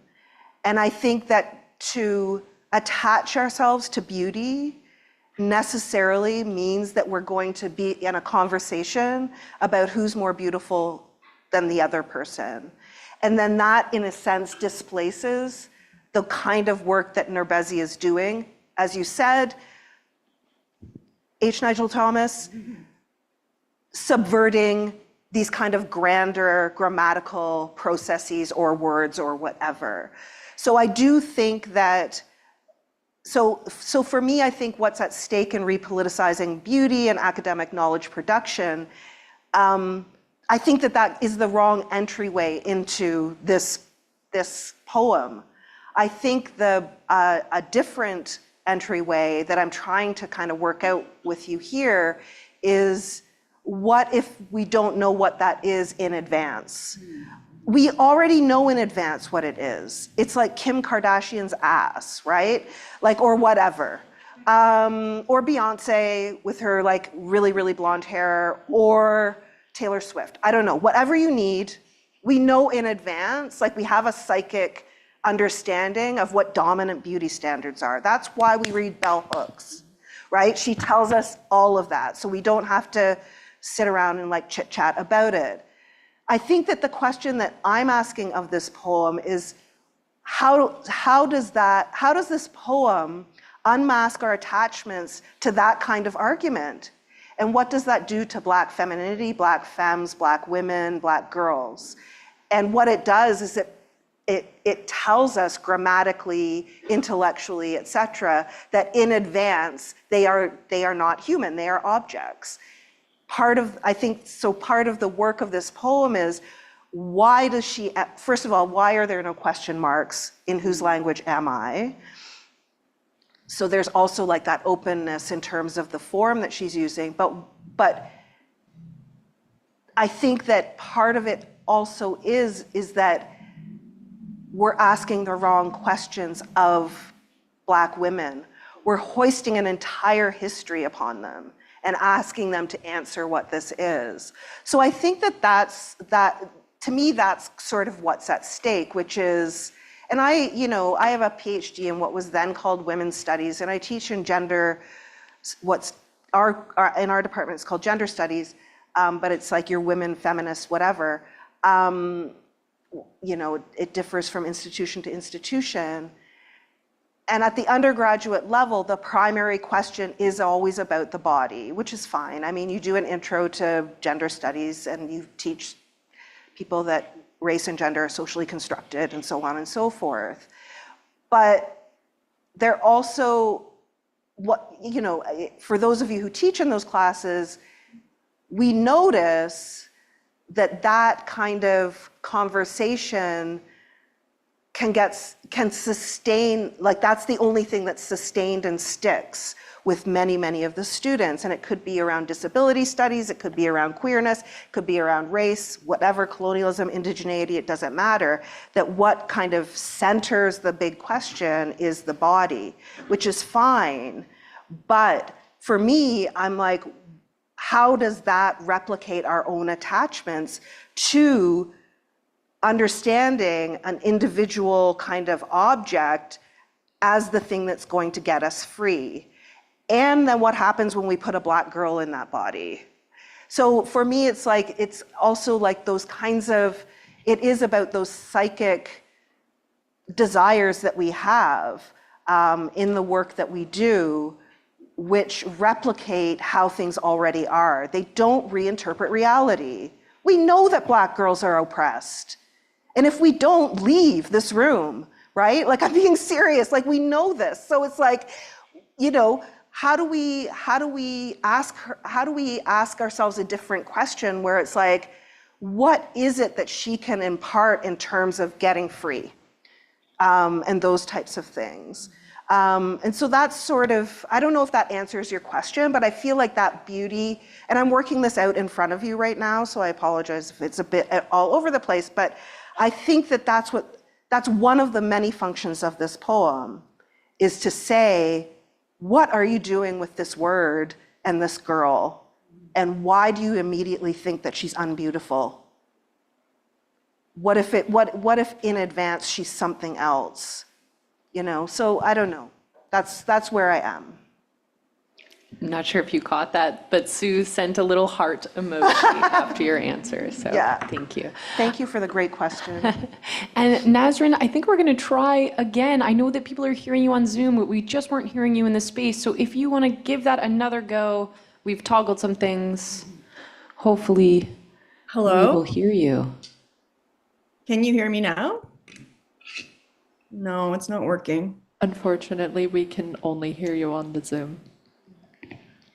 Let me toggle one more setting.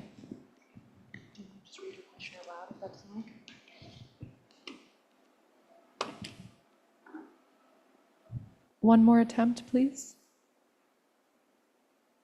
Hello? It's not working. Apologies for that then.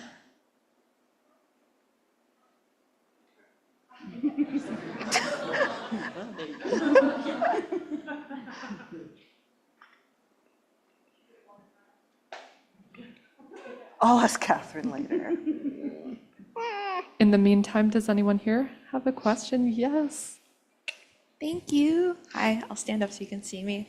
Catherine, thank you so much. And Bobby, thank you so much for the insightful questions. I feel like I have a lot to entwine and sit with in the next couple of days. You've been talking about freedom, which I find very interesting. And, you've been talking about like the girl and how do we get her free. And you even had said like, there's not necessarily a black and white of like free and unfree, and we have to think about it with more nuance. And I was thinking like, as a Black scholar, as people who are in this place at this time, we're seeing a lot of places we thought we maybe were free but aren't free, and seeing kind of this pushback. And I talked to some activists, Raven Wings from BLM Canada before, and she was talking about like, how can we be moderately free? And it really made me think about what you were saying about this idea. And I just was wondering if you could talk more about like this idea of being moderately free or free within body but not mind, or mind but not body, and just like, especially for us as Black femme scholars in this space and in the context of the poem as well, just like, I'm really interested with this idea. Thank you. Oh, I'm always so grim on this. Like, I'm like, we're not getting free, man. We know that the institution is not, I mean, I don't want to say it, but it's because we say it so often. It's not built for us and all this other things. But I think there are pockets of possibility throughout, you know, different geographies, different, I don't know, institutions and things like that. I don't know what moderately free means. I would maybe ask you to explain that a bit more, because I feel like it's like half free. And so I think our first job is not to define liberation or freedom according to our present system of knowledge, like liberal democracy and things like that, because the only reason, like liberal democracy, that version of freedom requires plantation slavery, genocide, those types of things, and a kind of, what does Fanon say? A place where you aspire to be a white bourgeois subject, even though you may not embody that, right? So it's like the existing system, and then you like reach up toward it, and then you're free, and you buy a house or whatever it is that you do.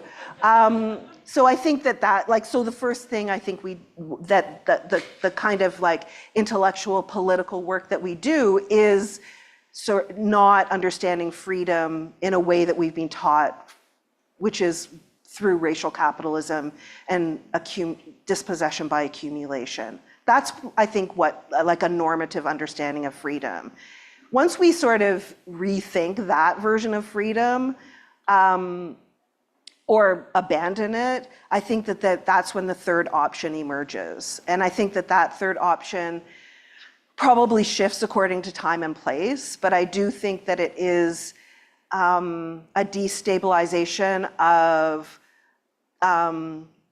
we either have celebration, or we either celebrate or we deny. So instead of just those two things, it's that space in between where we recognize that, plantation slavery, indentureship, modernity, plantation slavery, and indentureship, and the colonial violence imparted on Indigenous and other folks produced the brutally produced a new condition of being human. Yes, I'm talking about glissant, right? Like, so to me, that sort of messiness is where maybe we can maneuver around a little bit differently, rather than seeking, I'm just oppressed or I'm just free.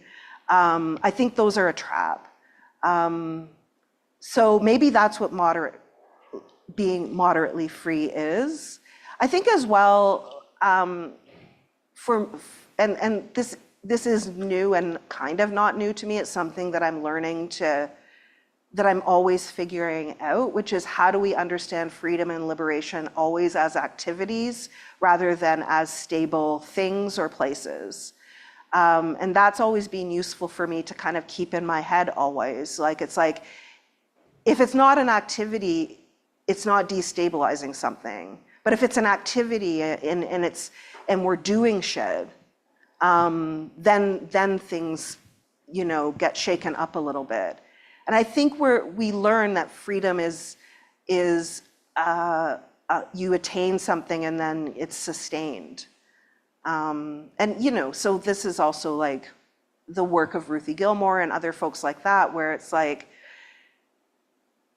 freedom is a place, she might say something like that, but what she's actually saying is freedom is placemaking, right? It is actually the work. So yeah, I don't know if that's a solid answer or not, but that's where I'm at. No, that was really insightful. Yeah. Thank you. Thanks.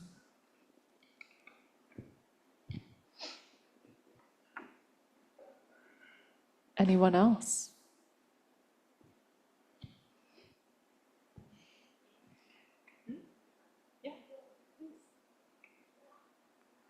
I'll try to be very quick. Thank you so much for this talk, for the thinking, the live thinking, the going through all of the sort of steps of process as well.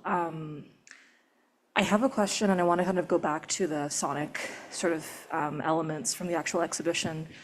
So I was thinking about, I think, a comment that Balbira was saying about like what happens within the space when you hear the poem actually being recounted versus our experience right now listening to the recording that would have been in the space. And I'm thinking about sort of these like relationships between the spaces in the text and the sort of like pre-given sort of syncopations of the second recording that you played, which sort of has like a rhythm and has a beat, and sort of it sort of tells you what the space is going to be, even though technically speaking in the text, it doesn't give you that sort of timing.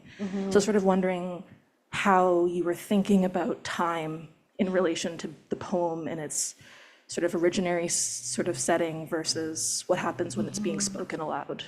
Yeah, thank you so much for that. Thank you. That's so great. Like, I think one of the, like, so early on in this talk, I say something like, I don't know how to tell this poem or say it.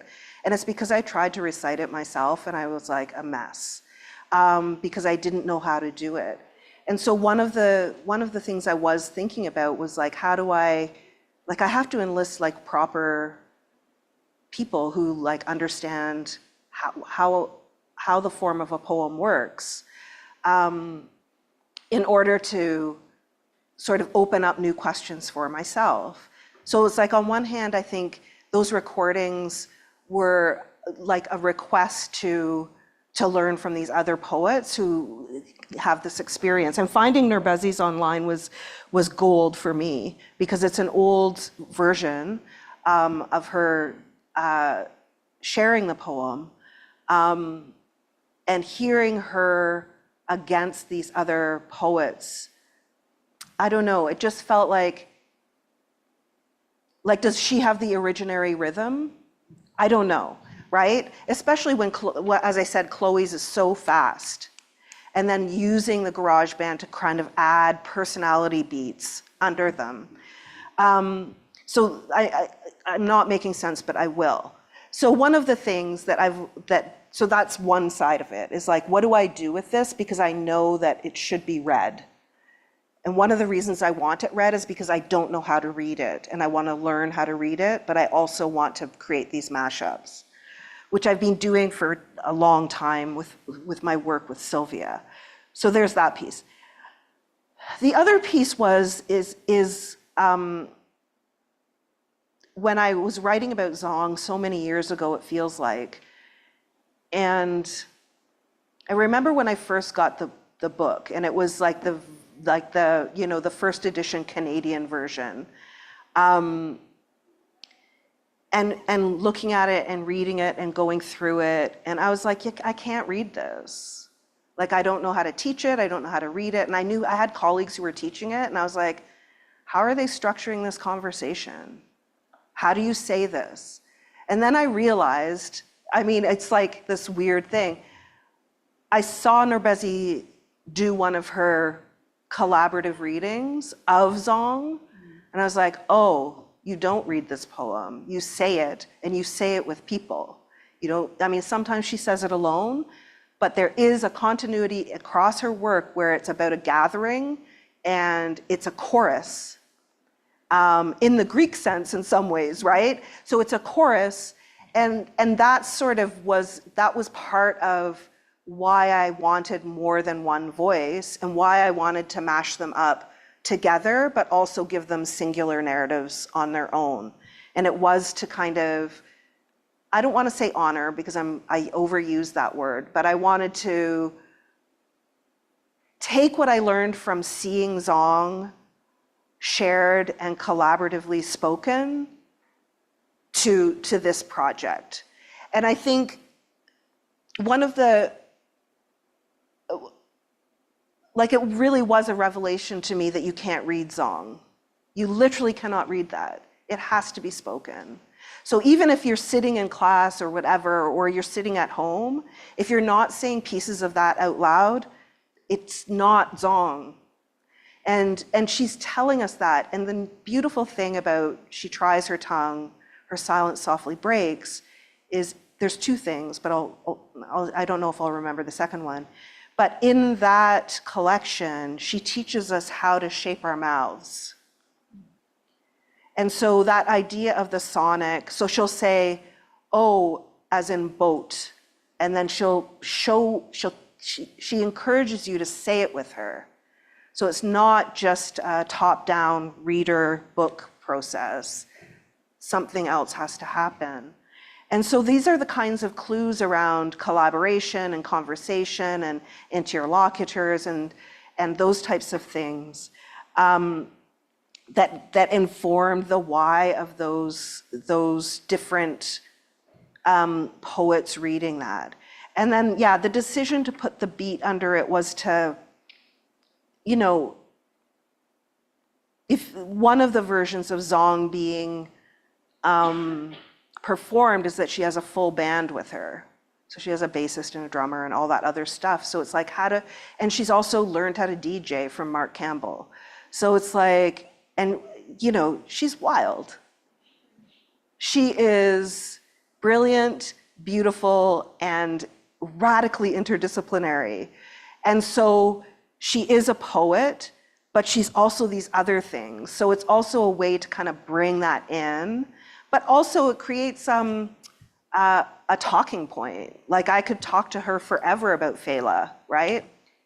So it's like these other kinds of things where it's like, it's not gonna be captured on the page or in the exhibit, but it is about how these collaborations spin off into other conversations. So it's, yeah, it's a kind of like unwieldy mess.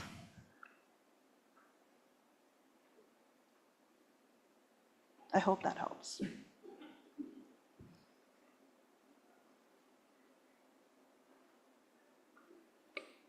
Last call for a question, here or online. We have one online. I hope it's not If my you could sister. please type your question into the chat, Yeah, that would be she'll like, your head excellent. looks so huge right now.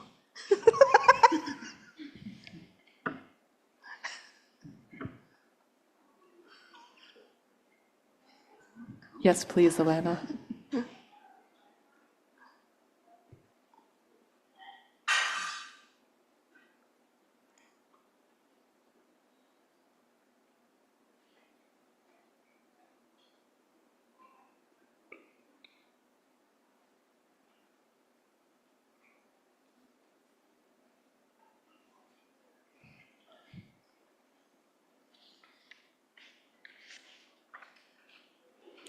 Okay, this question is from Elena Stewart. Today, we've heard what happens when academic analysis is taken out of the academy and into the artistic space, but what about the reverse? The artistic space being brought into the academy? Is that what Elena's asking? I believe so. Elena, feel free to type your response. We can see it up on the big screen. How do artists protect the Black woman's body or the creative work when brought into the academy? Yeah. I think there's like some practical things and then there's like some academic-y things. The practical things are building, like being with your people. And I think that that's the practical thing that every academic has to do is like find your people who don't hate you and have a reading group, right? And it seems really simple, but it's actually hard to get it together to have a reading group. So I think there is like these conversations, the kinds of conversations about what you do in this place in terms of protection, that has to be collaborative. You can't do it alone.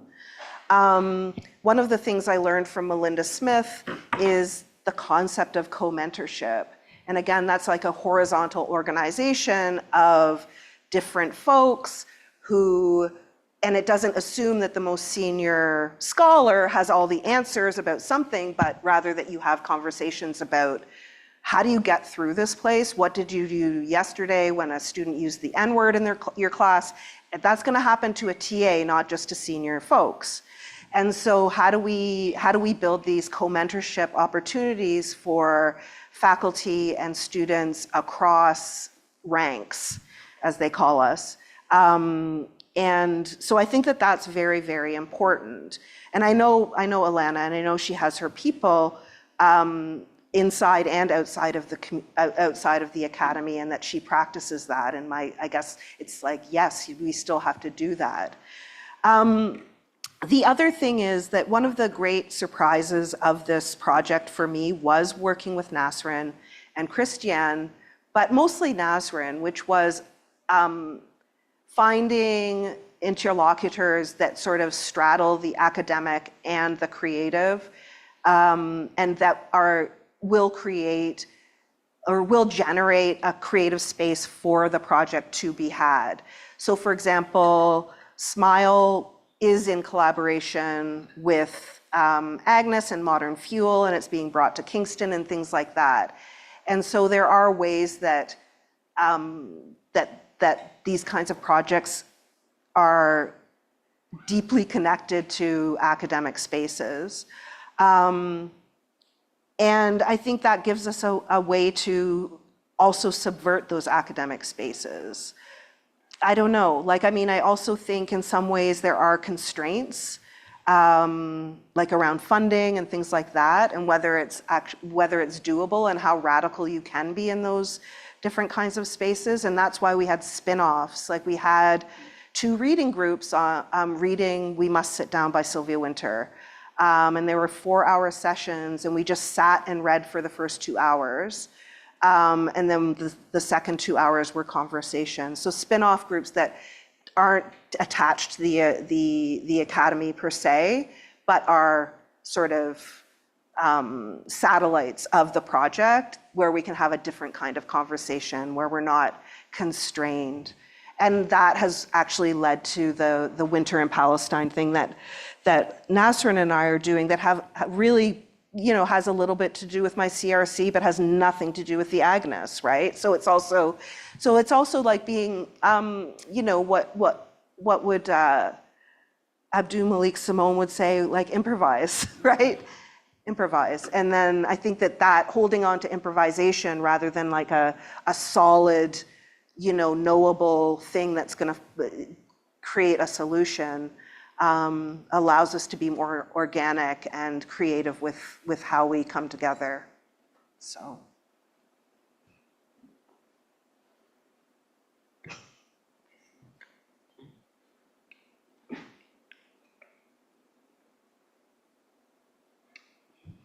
I think that's all the time for questions that we do have. I know there's a networking session coming up after, so if there are any other burning questions, save them for those moments.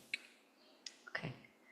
I'm going to just ask us to give one more round of applause for Katherine McKittrick today. Thank you.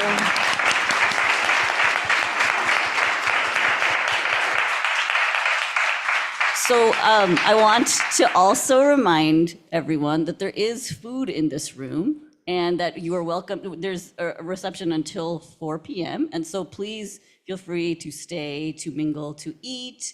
And we will be in this room through 4 p.m. And thank you again, Marlianne, for organizing that. And I will say goodbye to everyone online. Bye, everyone online. We appreciate you. All right. Thank you. Okay, thank you to everyone for coming into Fourth Space today for this wonderful conversation. To those of you online, thank you as well for joining us and for your patience as we worked out some details. We're going to be closing up the Zoom and the live stream now, but a quick reminder that this conversation is already available on our YouTube channel if you'd like to revisit or share it. Thanks so much, and we hope to see you soon. Have a good one.